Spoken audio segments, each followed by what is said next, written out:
Today is Monday, June 17th, and this is episode 134 of the Tech John from Columbus, Ohio. I'm your host, Robb Dunewood.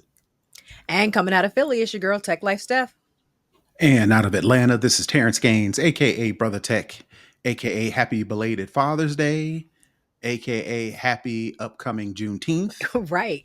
And happy 14th birthday to my middle child. She turns 14 on the 22nd. So it means I got to take her around, get her a bank account open, do a couple things, couple rites of passage things that happen at 14. Happy birthday. So one of them being I know. One of them being a bank account. So we got to go get you set up at the local credit union. Mm-hmm. When it's time for you to buy a house, you have that long relationship with a local bank. So look at you. Hopefully by the time and a parent setting your kids up for success. That's the way to do it. I set both of my daughters up with bank accounts when they were 14 as well. My oldest, she has a credit card. Well, not really. She's an authorized user on my Apple card, and I got her set up to where it's like the first and the 16th, whatever charges you make on there, you got to run me that money. So get her set up to where on the 16th and the 1st of the month, you paying all your debt off. So hopefully by the time she gets old enough to have her own credit card, and not only will she have better than average credit, but also, we don't leave no balances on their jack. Yeah. We pay them off. You just made me think of something. So I'm gonna do a little bit of an audible. What are y'all's take on tap to cash? I was reading through some of the announcements that Apple made last week. That was one of them. I don't think that we really touched on that, but you can take the top of your, you can touch two iPhones together, and you can now do a money transfer without having to actually transfer any type of contact information from person A to person B and vice versa. So I wanted to get y'all's thoughts on that.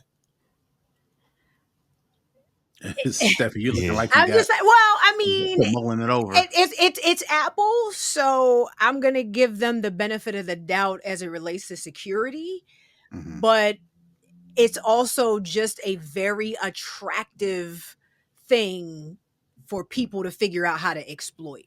It seems like a very, very attractive thing for somebody to come up with some kind of skimmer or, I don't know how that happens without the person, the phone's owner kind of engaging in some way, but it just, the more friction you remove from those types of transactions, the easier they are to take advantage of. And I want a little friction when I'm sending somebody some money. Ask me a couple times, are you sure you want to send money to this person? Is this in your contacts? Is this person, are you positive this is the person you want? So I when it comes to money, I'll suffer through a little more friction just to keep the transaction a little more secure.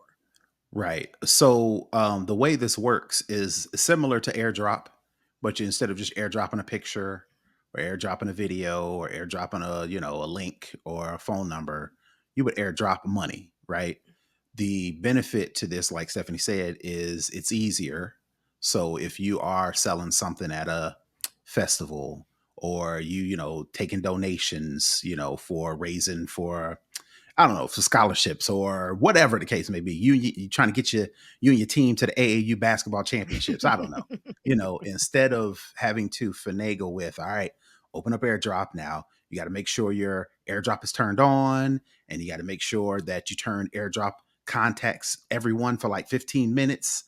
So, and then you got to just, so it kind of like Stephanie said, it makes it easier because it does remove some of those hurdles you got to jump through, but it does remove some of those hurdles you have to jump through. Now, as far as security is concerned, you do have to engage. Like Stephanie mentioned, you got to open up the wallet app.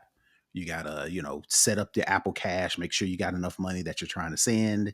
And then before you can actually push the phones together, you got to do the Touch ID with the thumbprint or the face. Once you do those things, then you can tap it and exchange without having to exchange bank information, without having to make sure you're sending the wrong person, because Cash App can get kind of funny, and Zelle and Venmo.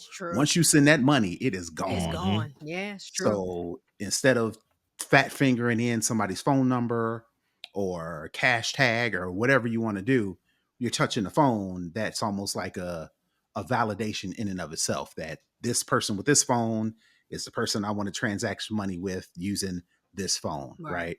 Now, having said that, of course, if you're trying to do this, you have to do, if you're not doing two-factor authentication on your account, on your Apple ID account, not necessarily to unlock your phone. I'm talking about anytime you go to sign into your account, whether it be on your phone, whether it be on the web or on a new device, it's got to ask you all those questions, send you those codes. If you don't like doing those, this is the perfect reason why you do it. Because if you don't, and like I did that story a couple of weeks ago, I don't know if we did it here or not, where that lady, she got scammed at Target because she went to pay, and before she could square up with the dudes on how much it costs, They they had touched their already, phone, yeah, we they did talk touched their about phone that. together. Mhm. You're right, right. So, Mhm.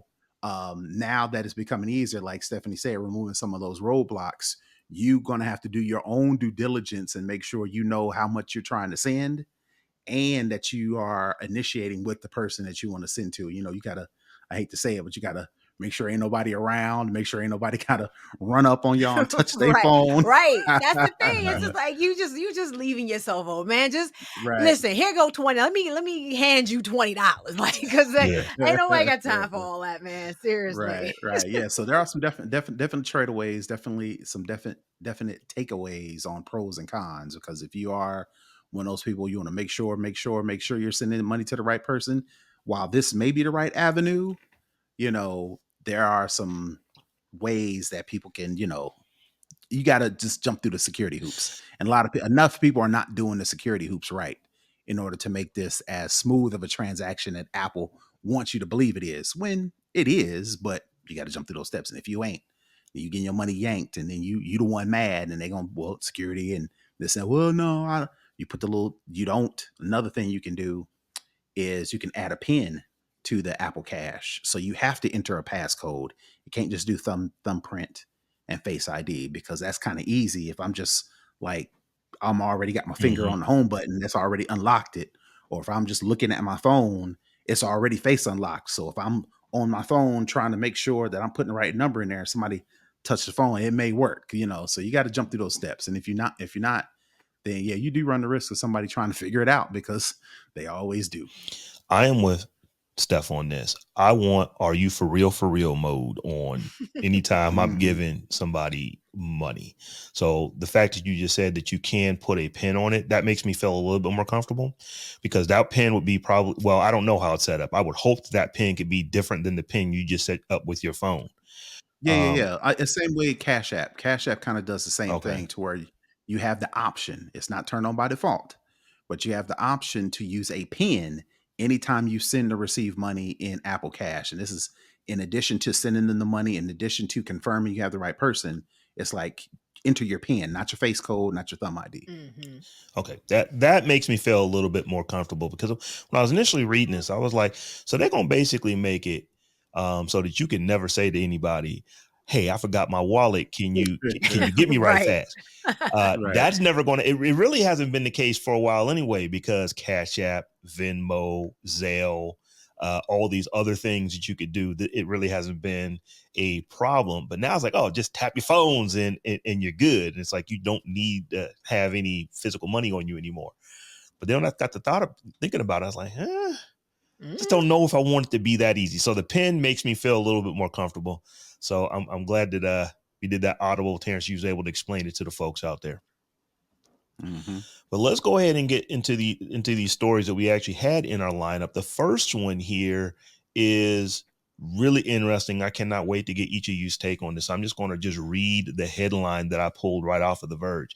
The U.S. Surgeon General wants tobacco-like warning labels on social media. So they basically want to make sure that, if when you are doing any type of social media, that all of the ills that can come with it. And if you remember when we used to see, cigarettes, the whole bottom of the ad when they were doing ads for cigarettes was literally all the things that could go wrong with it. And that's kind of what they want to do here. So I want to get your thoughts. I kind of probably know, but I just want to hear you say it. Well, I mean, to and I guess to be fair, putting warnings on cigarettes actually did cause a lot fewer people to start smoking or cause people to stop. Like it Yes. actually did. There's a measurable impact that you can go back and look at as far as how many people now don't smoke because of that. You know, the same could probably be said of those commercials that were like, this is your brain on drugs and the eggs and all. Like, I think there's enough of a measurable impact that that type of thing does move the needle a bit to try to justify this. However, I just think this is a different animal than a cigarette or alcohol or drugs or whatever. I think I guess it's hard. It'll be hard to convince people that this is the same as those things. Right. Yes, you can point to all the studies that show how your brain chemistry gets rewired and people under 25 with their underdeveloped brains, and that stuff's already out there. So I'm Right. not sure what else this would be able to do to convince people that social media posed the same type of risk as a drug or a cigarette or something like that. But I mean, at this point, like, I guess we just gotta be like, we'll take whatever we can get because it's not getting no better, and we got to do something. This ain't it, I don't believe, but I guess it's worth it. And nothing beats what is it? Nothing beats a something but a try.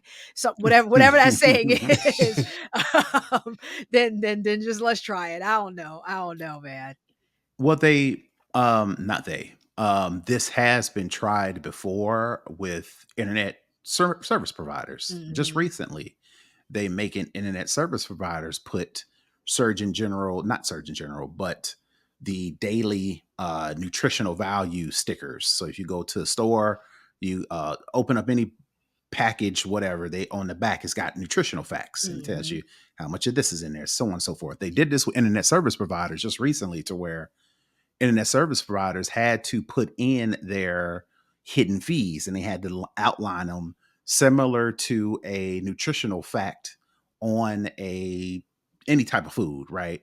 I guess the hope is that now you can't, at the very least, can't be plausible deniability and ignorance is bliss, because now with the in the case of the internet service providers put nutritional facts, now you know exactly how much a month for this phone and how much a month for this feature, and here's the hidden fee, this going, this is that and this third, right? So I guess up front it gives you the information that you gives you information that you wouldn't have already had before you actually decide you want to pick this service provider. I'm trying to make the same argument with this Surgeon General warning on social media labels. You can't play stupid, right? You can't no longer say, I didn't know my child was going to get this wrapped up in whatever the case may be on social media because Surgeon General warning said, yada, yada, yada. So I'm not sure if that's going to turn into action to where parents and kids and people who are most acceptable to, the ills of social media, are they going to read the Surgeon General and be like, oh, that makes me feel better? Now I'm going to limit my social media use or whatever. Probably not. No. But at the very least, No. people know what they're getting into, But then in that argue, if you keep following that thread of that argument, now this is going to help the social media platforms because now you won't be able to CYA. parade Yeah. Yeah. Mark Zuckerberg in front of Congress because I put the warning on that the Surgeon General told me to That's put on true. there. So Yeah. y'all on your own now. Right. Yeah, Now it that's can true. now you're opening up the floodgates because you're like, well, then Right. if you gonna tell these people that my shit is harmful, then I'm gonna just let it be whatever it's gonna be. And if y'all choose to still engage with it, knowing that it could be harmful, then that's on you. And Now that I put this warning label yeah, on it. yeah. Mhm. Then you do what I mean. Like at this point, can't nobody sue the tobacco companies no more because the warning's on the side of the package. You know what I mean? Mhm. If you get lung cancer, that's your fault. So Mhm. it's gonna. I feel like this is not gonna be the flex that the Surgeon General thinks it is, unless the parents see it and decide to not let their kids on the platforms in the first place. That's the only Yeah. way this is going to work. There is Yep. I'm sorry, I can't remember who the person is that said this, but there's a clever quote out there that, and I want to make sure I get it right, but I believe it is repetition builds reputation. So if you That have sounds to like something Jesse Jackson would say. I know it wasn't Jesse Jackson because I know that it was a woman that actually Okay. came up with this. I'll look it up. You know what? I would imagine that somebody in our live stream will probably have it for us here in a couple seconds.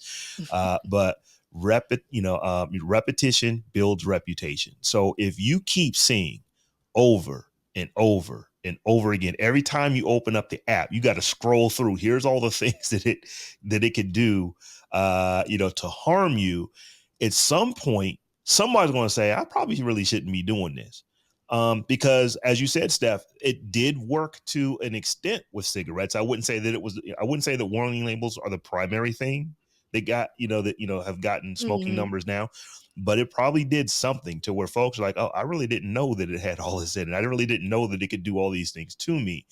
And although we probably aren't where we need to be, I will say that, like, for young folks now, that this particularly could harm under the age of 25 because their brains are still forming. I'm just knowing when I was 25, we weren't nearly into mental health and thinking of mental health the way that these young folks do today. So you True. never know.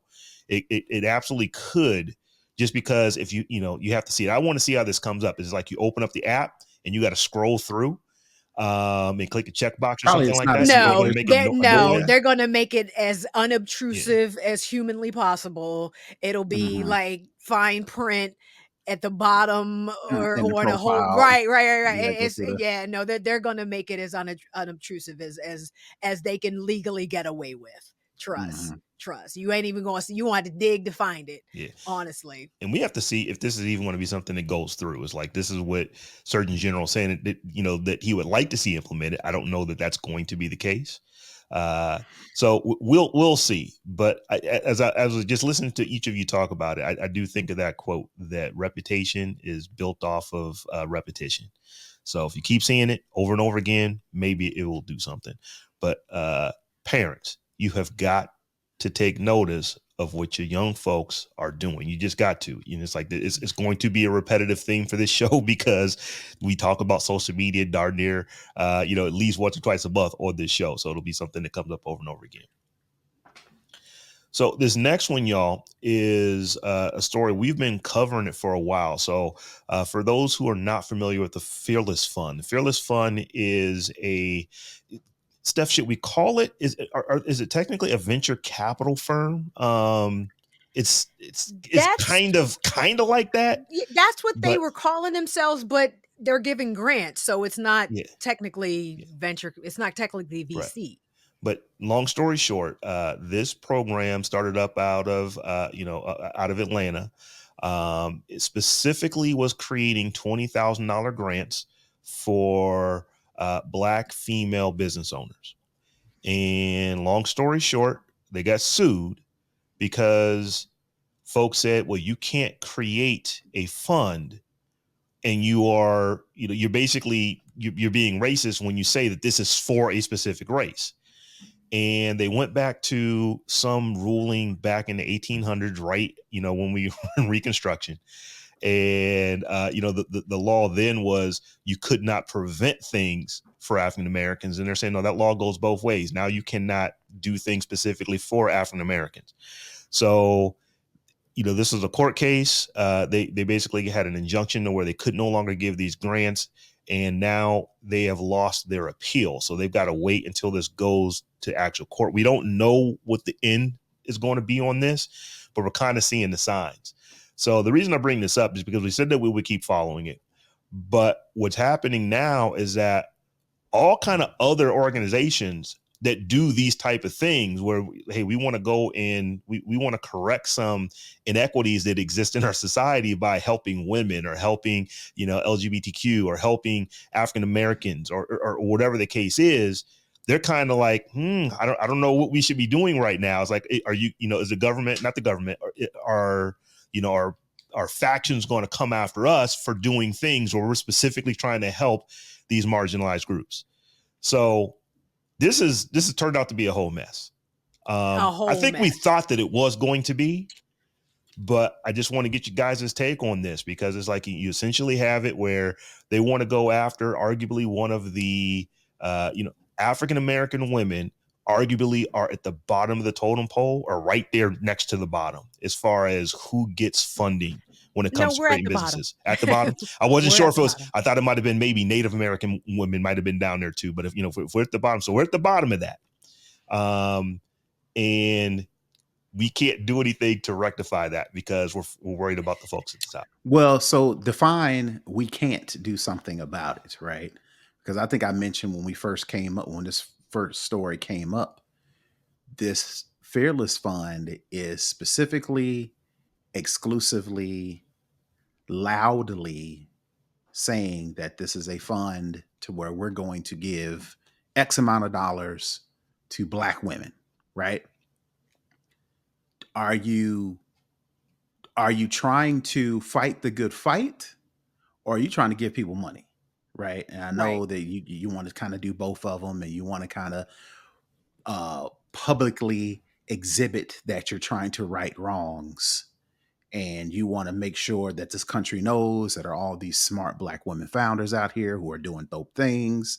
It's probably going to be better for the economic baseline. Mostly when Black women specifically start a business is to help other people. It ain't necessarily purely about revenue. It ain't purely about profits. There's like a specific need or a specific challenge or a specific object or whatever that's causing issues that Black women are coming up with these businesses to fix some of these ills, right some of these wrongs, which is going to be better for society.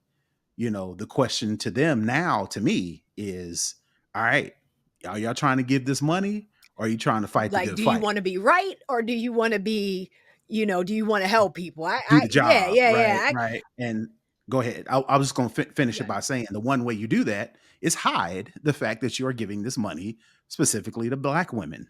Now, of course, that flies in the face of everything they're trying to do. But again, are you trying to be right? Or are you trying to give up this money? And it's not even that they would necessarily have to hide per se. I think they would just have to change some of the language in their marketing and things, because the technical, and I'm gonna call it a technicality. They, obviously it Because it's a wasn't, grant. because no, the technicality they got them on, they said Fearless isn't simply donating money, it's orchestrating a bargained for exchange in which both parties obtain valuable benefits and undertake meaningful obligations. Now, the valuable benefits, quote unquote, that the grant recipients provide to the Fearless Fund are permission to use their idea, name, image, and likeness for promotional purposes, Okay. and an agreement to indemnify Fearless to arbitrate any disputes that might arise. So those are the two things that they're saying, that if you're getting something for giving this money, then you got to call it a contract. and Gotcha. and that's where the technicality is. And they're saying that the Fearless Fund is getting to publicize these women founders. They're getting more money, they're raising more money based on the fact that they're publicizing the founders that they've already given grants to. And that publicity and other stuff is constitutes a contract. And they kind of shot, to your point, Terrance, they kind of shot themselves in the foot with the language, because there is language, I guess maybe on the application or somewhere in the terms, that says contract. It Oh, specifically says contract, but you can change that. Like, right. you can just change the language. And That's what I do. I'm I mean, petty like that. honestly, I'd be like, I'm gonna oh, be all you saying I can't give the money?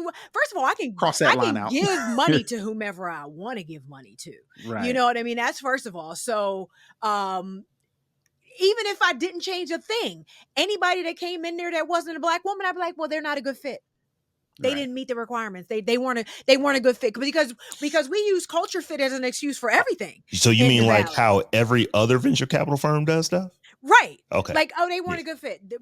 The reason that Black women only get 0.01% of all the venture capital money in the Valley is because we're typically not a quote unquote good fit. And so, like, Mhm. listen, that's the Right. use their language back, throw their language back in their face. They weren't a good fit. these people over here were a great fit. These people over here were not.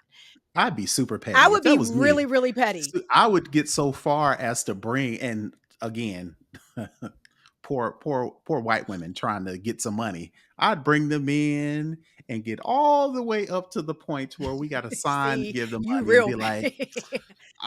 you We're know what, sorry. man, this is sorry. It's But just another we candidate thought that about was it, and just yeah, another we was this another close. candidate just Meanwhile, Yeah. edged you out, right. They just Meanwhile, you got all these sisters with all this money with the playing the money phone. It's like, I don't know what to do. yeah.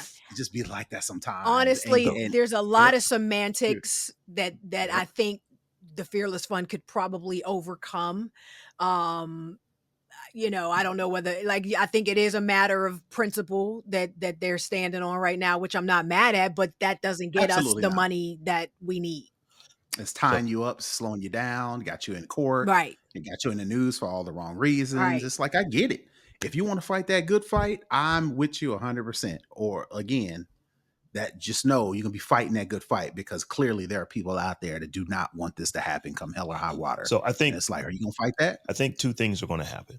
I think that Fearless Fun is going to fight the fight. I think they're going to see this all the way through the highest court that they can possibly get to, unless one of these lower courts actually, sides with them, and then it'll still get to the higher court, because I'm certain that the organization against them will appeal it.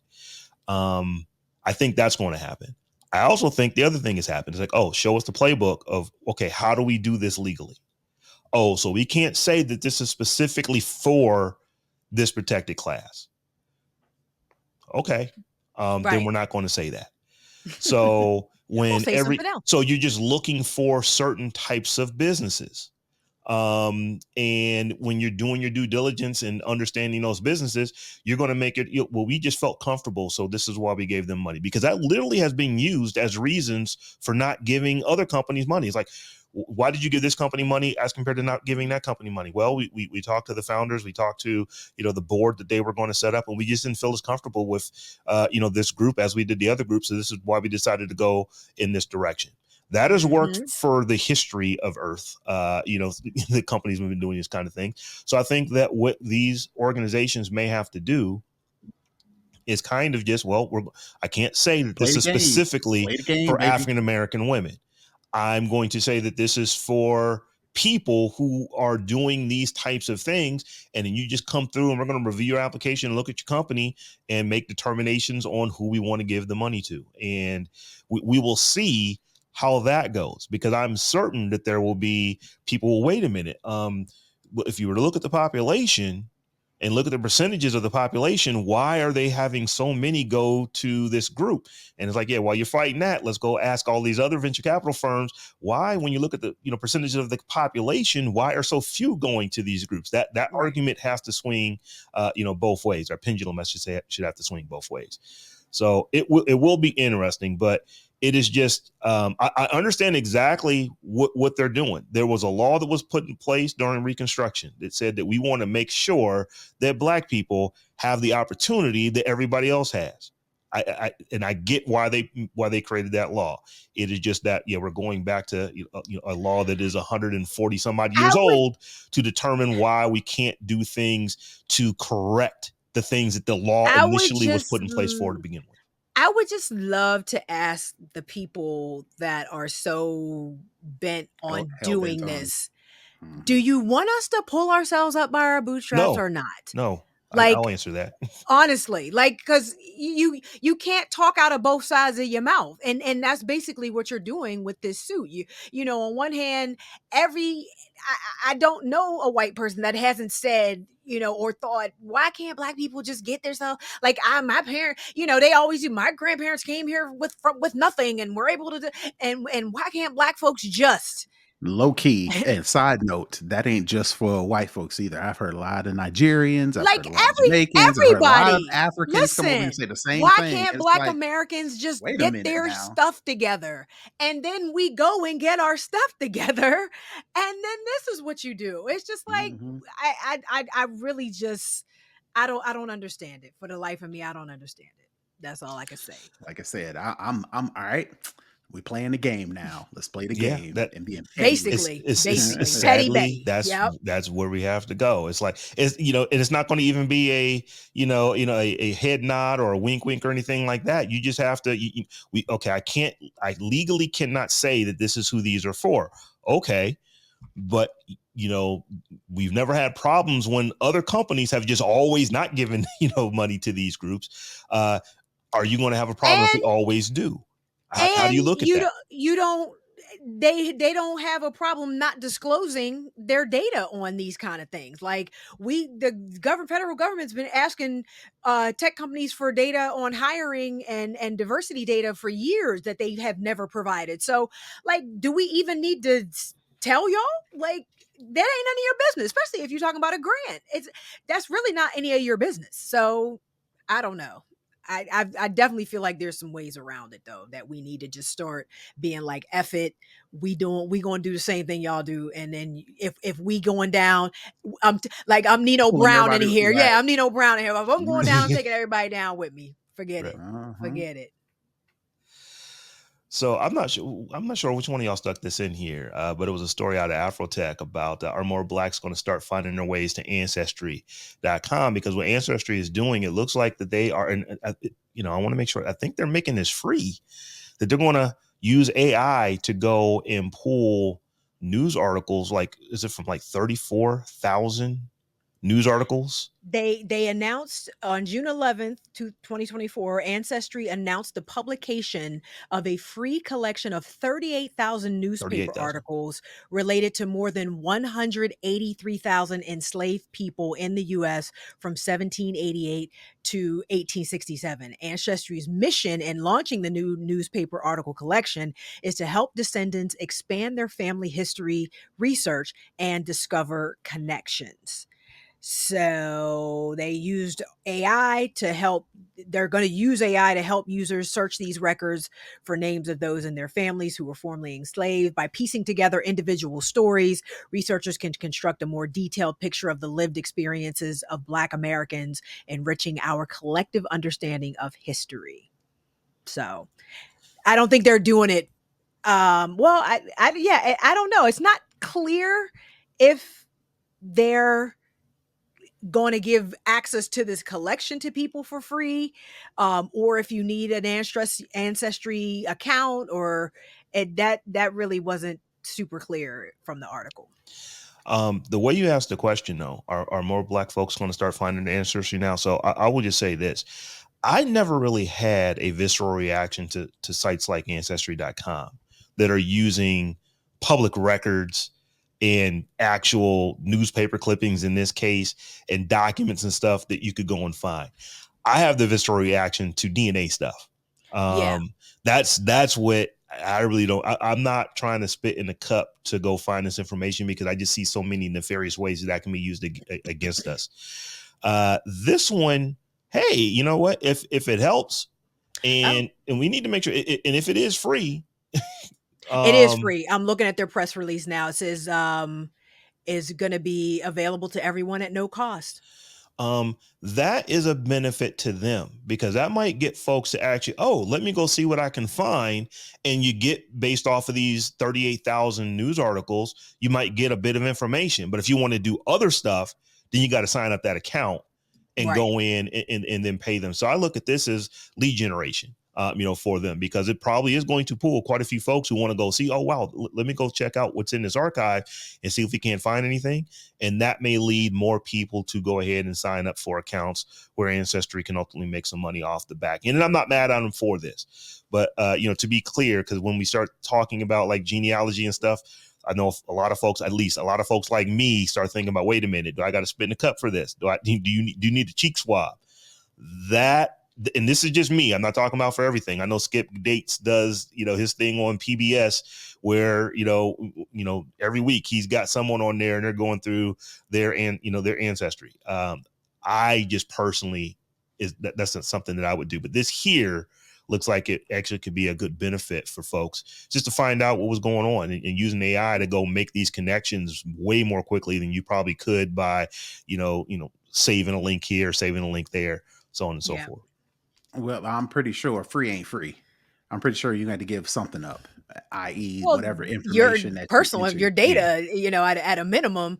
right. But I mean, I'm not mad at this either, and I agree with you, Rob. I ain't doing the DNA. You're not getting my DNA. But I could see this putting together a nice picture of a family history if you were really intent on finding that. And I can definitely see them, upselling some additional services. Cause I mean, if I go to just look at these 38,000 or try to trawl through these 38,000 records, they said this collection complements the more than 18 million records already available for Mhm. free on Ancestry that documents the lives of formerly enslaved or newly emancipated individuals. So, I mean, you probably, if you wanted to do the work yourself, you probably could go on there and just crawl through all this information. But then, if you want to get the bronze plan or the silver plan, the gold plan, you could probably get something really nice put together for you. So, I mean, I'm not mad at that either, No, honestly. I was just thinking, just flat out information that they're going to want from you Yeah. in order to search their free, quote unquote, their free publication. They're probably Hmm. going to want your address. They're going to probably Oh want yeah.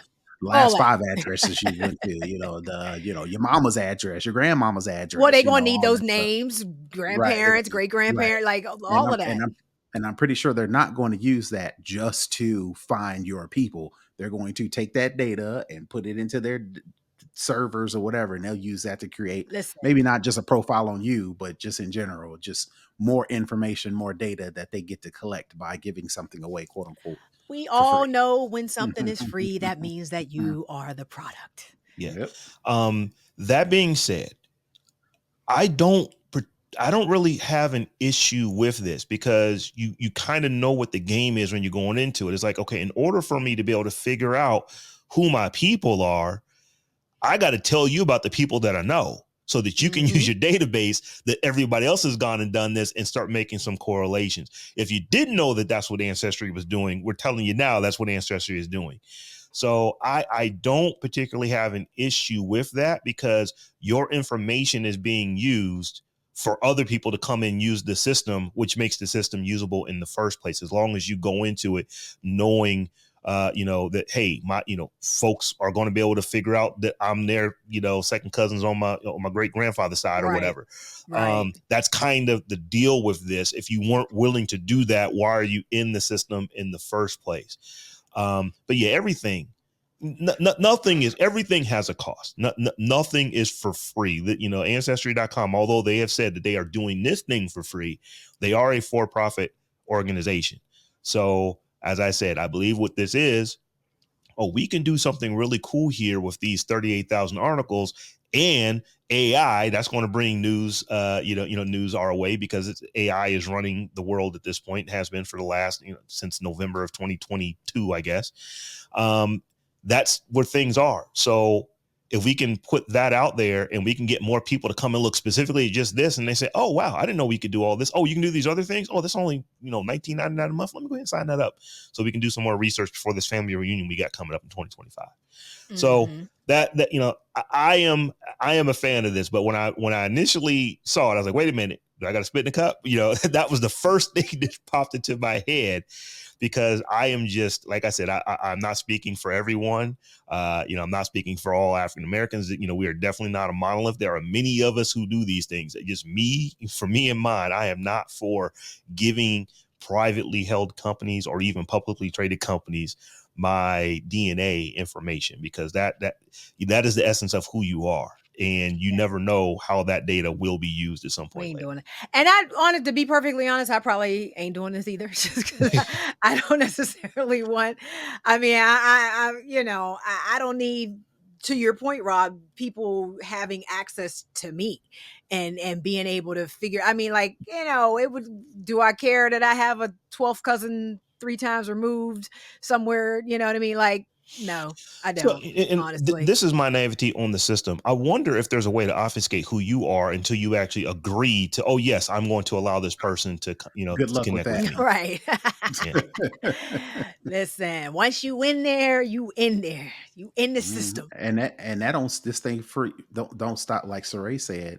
It won't stop your kinfolks from going in here and giving up all your business. Oh, Stephanie Humphrey, yeah, that's my cousin. She lives in yada yada yada and on Yeah, this street and and that's yada yada. And Yeah. before you know it, your data's in there can anyway. of worms, boy, can of worms.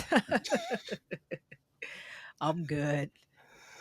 So y'all, it's Steph. You wrote this as a spotlight, and I was reading through it. And it kind of is, because it's like we've got a couple of black founders of a company here, but Moviepass founders didn't. I had no clue that they were African American. Oh, I did. I did, and it was so I funny didn't because know this. I remember when Moviepass came out. I feel like I might have done whatever content I was creating at the time. Hmm. When did Moviepass came out in like 2019 or 2018, 2017, somewhere around there. I think I had a blog back then, but I might have already had started doing video content as well. But I remember writing, and it might have been I was writing for ebony.com at one point. Like it might have been for a publication, but I Okay. remember reporting on Moviepass because they were black founders. I distinctly remember and just wondering how they were able to give people such a good deal to see these movies. And then I actually watched because I had seen that there's a documentary on it's on Max, it's on HBO Max, called Movie Pass Movie Crash. And I had seen it in there before, but like over the weekend, I had nothing to watch. I was like, let me just watch this. And you know how you get on there and it's like you can start from the beginning on your Verizon. I don't know. I started from the beginning, started watching it, and it was real. I didn't know all the rest of the stuff that happened to Movie Pass after the brothers got forced out. And it was some bullshit. And I was just like, damn. So so their names are Stacy Spikes and Hemat Watt were the original founders of the company.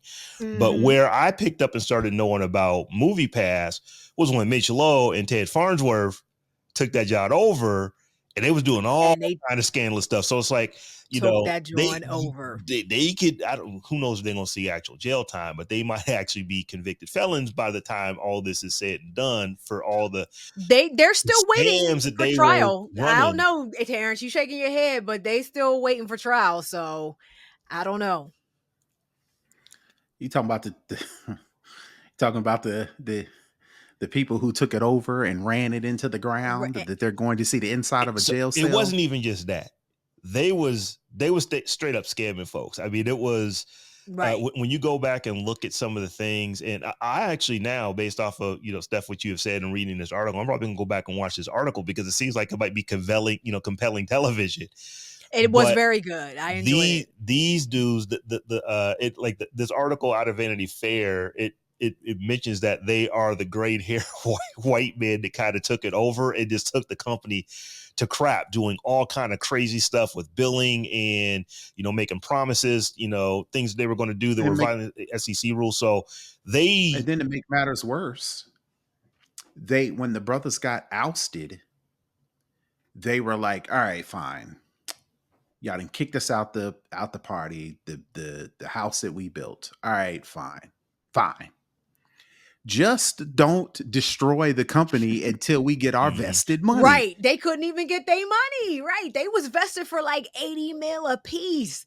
If they And if they would have just not did nothing and just let it do what it normally does, they would have got paid at something for their hard trouble. Now they just ran it into the Um, ground and then and almost it felt intentional. Honestly, it really felt because I mean, this was back when a lot of startups had the white boy as the face because they knew they wasn't going to be able to raise no money, and this is what Mhm. happened. There was another guy, I forget the name of the other guy that had been really, you know funding them himself, like out of his own Mhm. pocket for a minute. And he was like, listen, I'm not gonna be able to keep giving y'all money if y'all can't get, this. And they got the guy Ted Farnsworth, um, he agreed to give them a certain amount. He agreed to give them $25 million if they could get to I think 100,000 subscribers in like 6 months or something like that. There was a condition, Stipulation. attached to the money.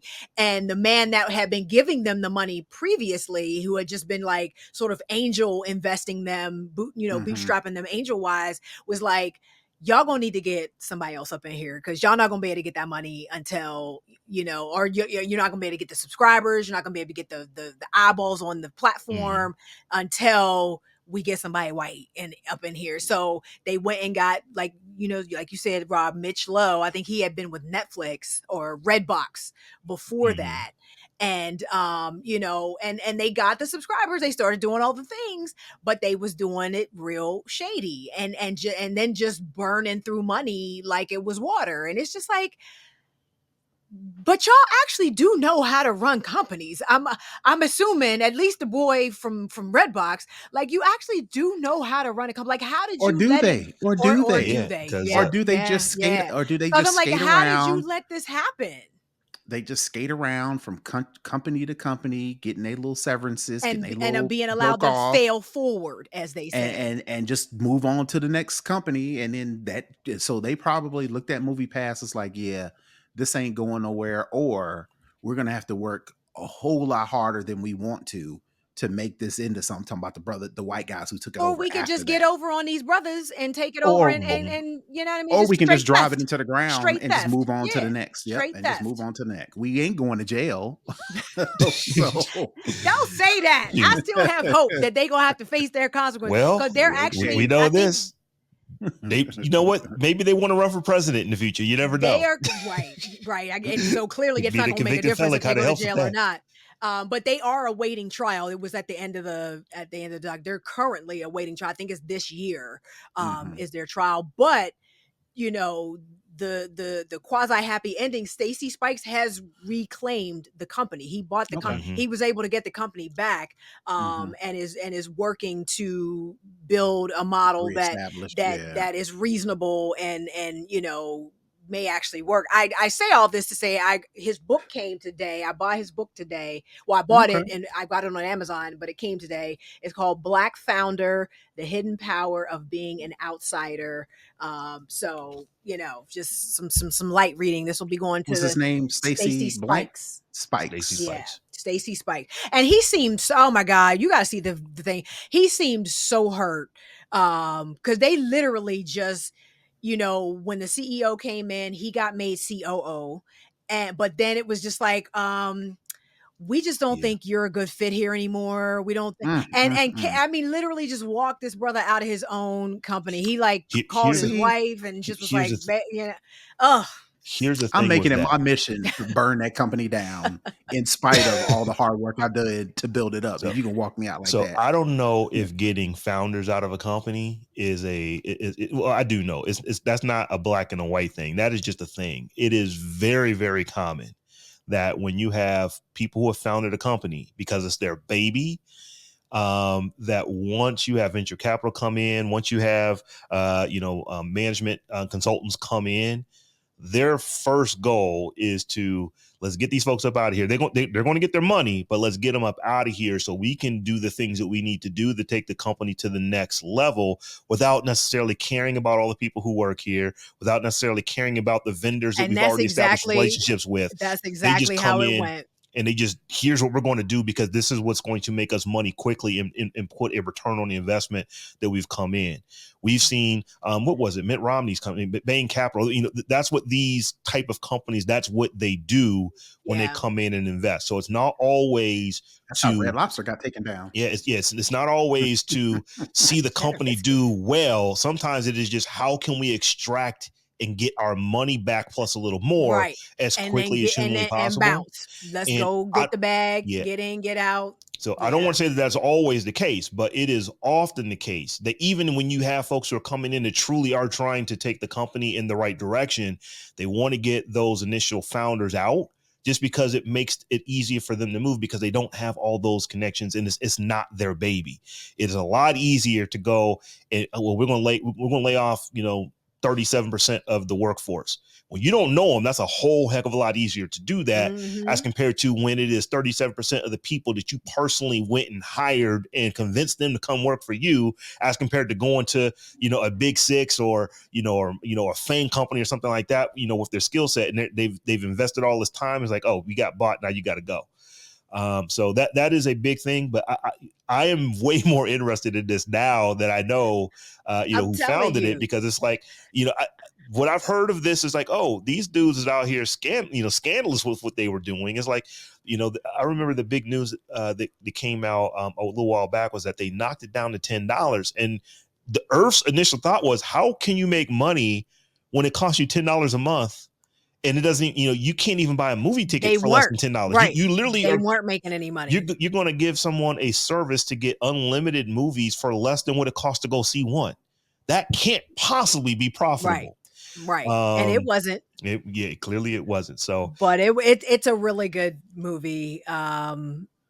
And yeah, I was just like, damn. But I was really happy to see that, Stacey is back in the business. And I haven't even been to a movie in forever. I can't even remember the last time I was in a movie theater. But I feel like I might support the brother and get a month membership, get it for a month and go see some movies. And just on on just a different note, we just talked about Fearless Fun. And so why is it that these brothers had to go get these people to come in and do this? Is because the money wasn't available to them. So what you find a lot of times is not about, Terrance, you said, do these guys know something more than other people know? It's like, no, they don't. It's not what they know. It's who they know. It's their Rolodex. It's who do they have access with? Who can they get to take a call is what generally folks who come in to take companies over like this, that's what they have in their bag. It's not that they necessarily have like some great management experience, but they know people, so they can get in, and they can fail up, many times just because of who they know. I remember this was either in Atlanta, or it was a suburb of Atlanta or a suburb of Charlotte. I can't remember which one, but it was, a woman and her husband opened up a nail spa where you can go and get, manicure, pedicure. And they were doing it in their community, but they simply couldn't get folks who look like us to go visit their establishment. And there are all of these other establishments that are generally run by Asians, immigrants or Asian Americans that are running this, that are getting all the business. So what they ended up doing was they couldn't specifically say, we want to hire an Asian person because that's against the law. So what they did was they actually hired Asian actors, because when you're talking about acting, you can actually say, I'm looking specifically for an Asian person to fit this role. So they hired Asian actors to basically stage the front of the establishment, like the counter. They weren't paid to sit there and actually do anything other than just look how they look. And that changed their business like over 30. It was like 30% increase in their business just by having Asian people at the front of the establishment that you could see from the street, in like a 90-day, a 90-day window. And it allowed them to build their clientele up and this and that and the other.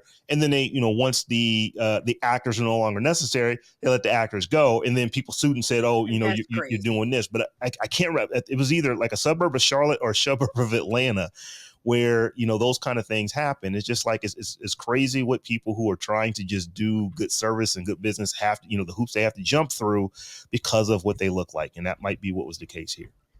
And plot twist, I guarantee you, some of them customers who refused to go in there at first, but quickly trottled on in there when they saw the Asian folks, I'm pretty sure they look like us too. Yeah, you're probably right.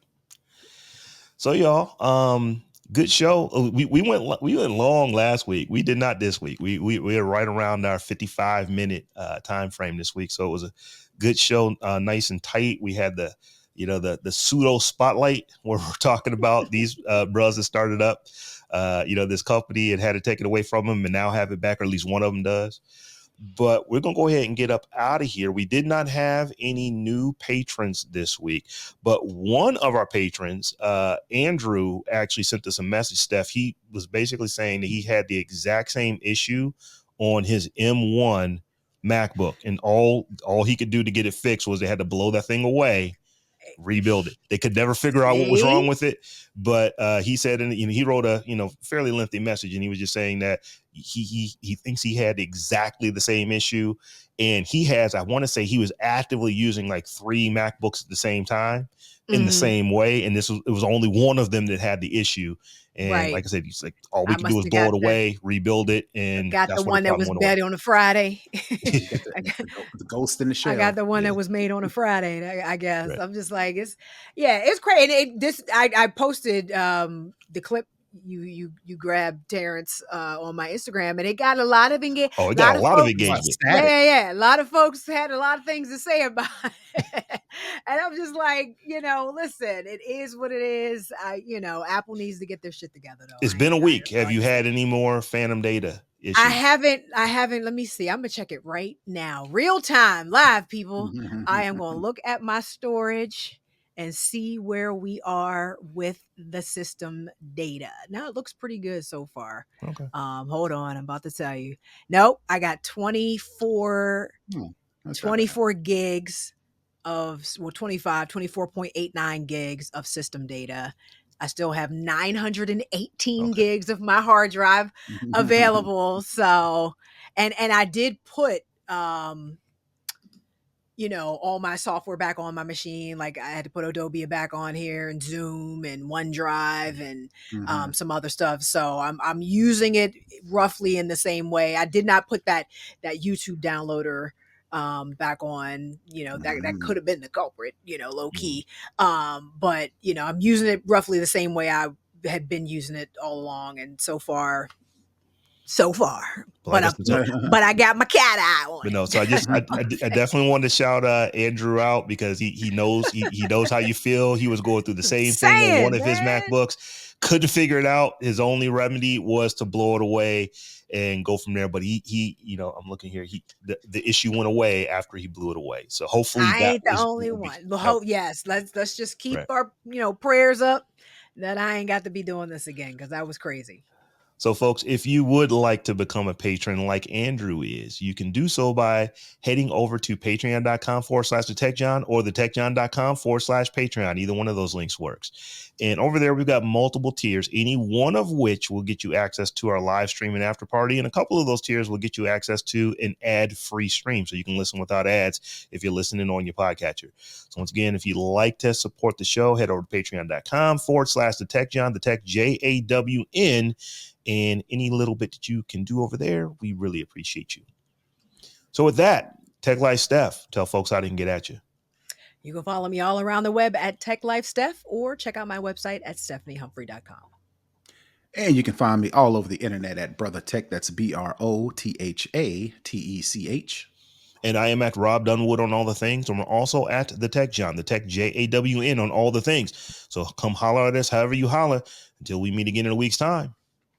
Peace.